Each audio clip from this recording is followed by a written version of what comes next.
Mighty Networks and Skool.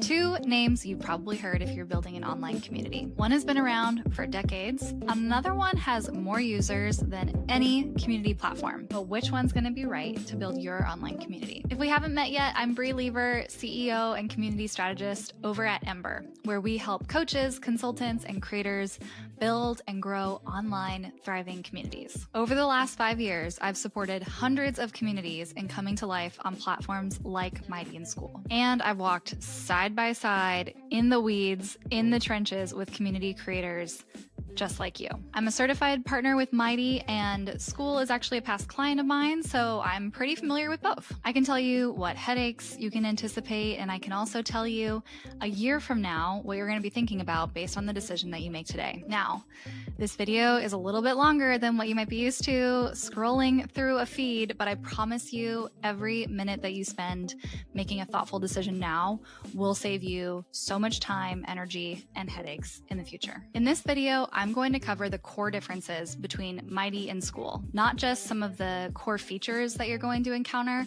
but more about like who the company is, who they serve, because the more that you as a customer are in alignment with who that brand and who that platform is built for, the better off you're going to be in the long run. For a more nitty-gritty, detailed outline and comparison of the core features of Mighty, Skool, and I also throw in a couple other platforms like Circle, Heartbeat, and Kajabi, click the link in the description. Let's get into it.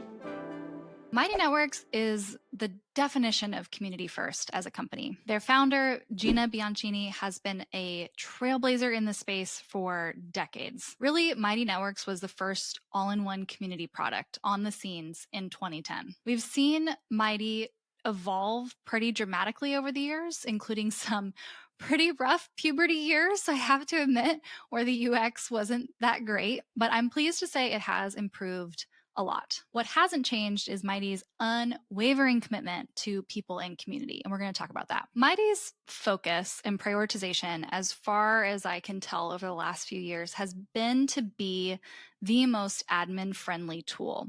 Their goal has been to make it easy for the community manager and the admin as easy as possible. Now, you see this in things like their AI Copilot, which helps you with things like naming your community and creating content and even your community strategy. My slightly cynical take on this is that this is because their product was quite confusing. So because their UX wasn't great, they needed to introduce a lot of support for their customers for how to use it. And honestly, Mighty got started in an era where people didn't know how to build meaningful connection and community online. As a trailblazer in the space, they really dedicated a large part of their strategy to informing, educating, nurturing people in how to build great communities. That's not quite as necessary as it used to be. And Skool has taken they have the same prioritization. They want to be the easiest tool to use, but they've taken a complete different approach. I'm going to talk more about Skool in a second, but let's stick to Mighty. My take is if the product had just been easier to use for Mighty, they would not have had to focus all of this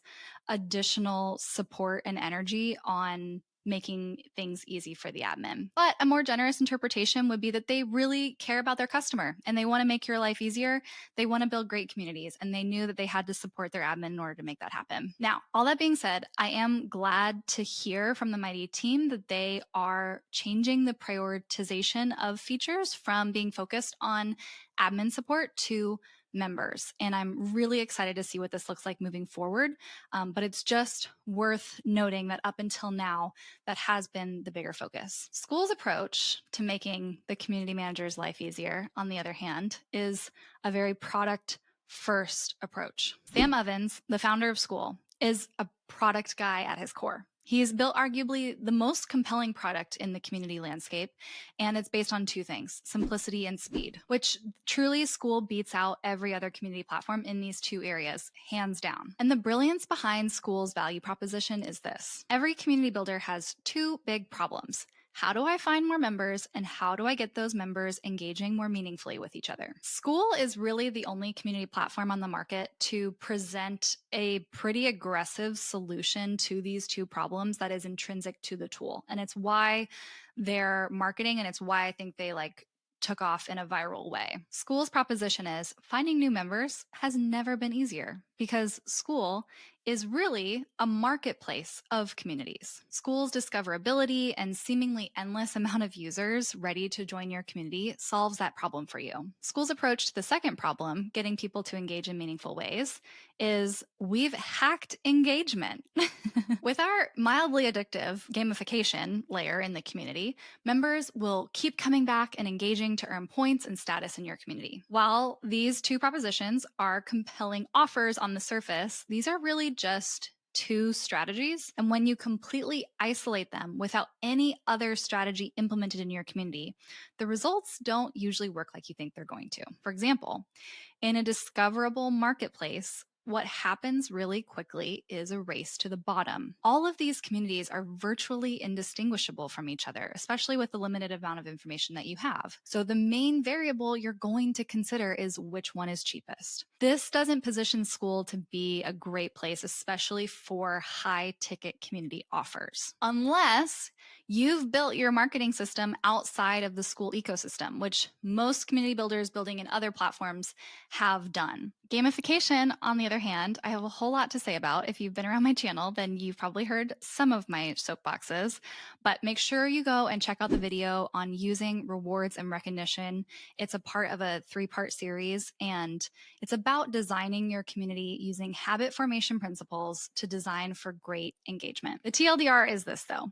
Gamification is only effective when it rewards your members for taking actions that are going to create value in your community. Skool's gamification is simple, it's preset, and while that simplicity feels good, you're like, oh, it's totally automated. I don't have to be an expert in gamification and community strategy and set this all up on my own. I can just trust the Skool mechanics and algorithm. And while that full automation feels simple and it feels easy to use, it might not actually align with your community's goals. For example, one of Skool's core features is this attendance chart people get slightly addicted to. So they have to log in every day. When you see a full chart with all green, it means this person is somebody who logs in every day over the last month into Skool. Now, we have to ask, is the action of a member logging in every single day supporting and creating value in the community? Well, not necessarily. Maybe for some communities it is, like a mastermind community for real estate agents who have to post their goal for the day every day because real estate agents are already working insane hours and notoriously bad at boundaries, and they're in the hustle and the grind. And so the community really fits that ethos. Or for a community of people building communities on Circle, of course, they want you logging into Skool every day. Like if you're not logging in, you can't create value in a community. So on the surface, it seems like, how could this be a bad thing? But not all communities are the same. Your community might be teaching people how to crochet or design niche Lego sets. The most successful members are probably not the ones logging into your community every day. They are the ones out there building, putting things into practice.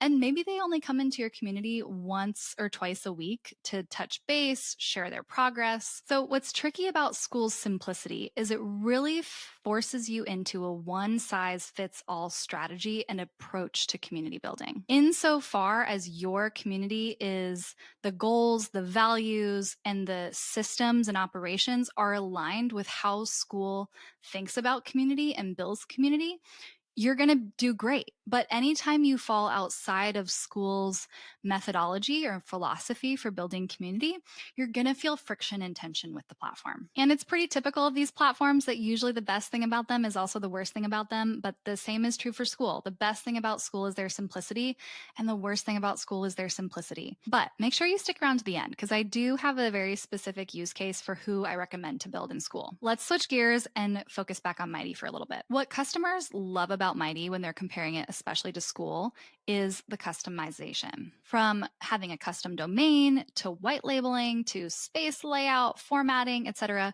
you have the reins. You get to dictate the strategy and how that is reflected in your community. That also means if you don't have a strategy, if you don't know what you're doing, you are easily going to get yourself into trouble designing a space in a community that is not optimized for good engagement. Mighty's weakness in their prolific customization is that it gives you too many options and arguably too many ways to build that aren't all created equal and do not get you the same results. My best clients who choose to build on Mighty usually fall into one of two buckets. Either they have a highly segmented community that is actually more of a community, a group of other small group communities or cohorts, also high ticket communities that kind of charge so much that their members are willing to overcome perhaps a coming user experience. Mighty wasn't always on my list of platforms that I recommended to people. And while it's still not necessarily my favorite, I do see a use case and a scenario where you can build really amazing, thriving communities on Mighty. Going back to comparing these two, where Skool creates this like robust promise of solving all of your problems with their very simple and formulaic solution to community design, Mighty doesn't really make those claims. They position themselves rather as the most customizable tool without confounding the community manager in the process. Truth be told, I used to really not recommend either of these platforms, but my stance has changed and has evolved. And that's been due to clients who have built on these platforms, and in working with Skool and seeing the intention and the direction that they want to head, I got on board. Here's how I break it down really simply for who should build where.